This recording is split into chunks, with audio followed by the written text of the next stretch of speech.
रजैया में रजैया में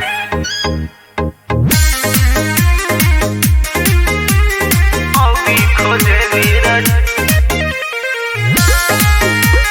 हमर पढ़ैया में पढ़तानी पढ़ाई मन लागत नइखे भौजी रे हमर पढ़ैया में। उमर होई गईल रे भौजी मौगी खोजे नी रजैया में। भैया से कह के तू शादी करा दो मजा मिलेला मड़ैया में।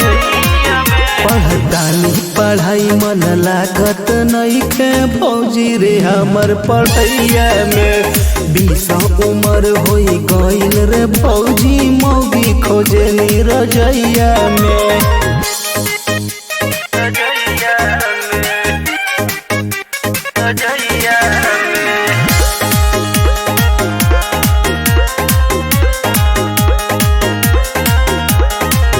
माई से कही भौजी पापा के जरिया देवरू तो खोज तारे आमा में हरिया।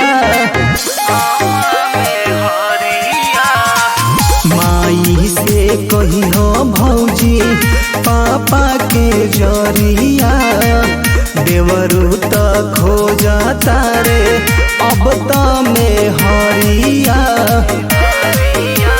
हमरो तो मन करे खेलिए भौजी मौगी के संग रजैया में। पढ़तानी पढ़ाई मन लागत नइखे भौजी रे हमर पढ़ैया में। 20 उमर होई गईल रे भौजी मौगी खोजे नी रजैया में।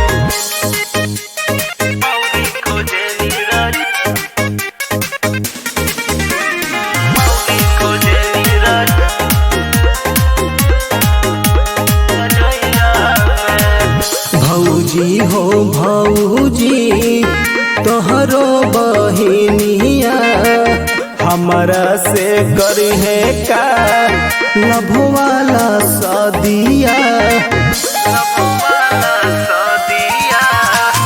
भौजी हो भौजी तोहरो बहिनिया हमरा ये दिलवा के बनी है करनिया।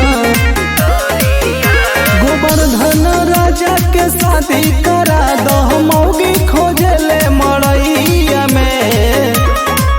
पढ़तानी पढ़ाई मन लागत नइखे भौजी रे हमर पढ़ैया में। 20 उमर होई गईल रे भौजी मौगी खोजे नी रजैया में।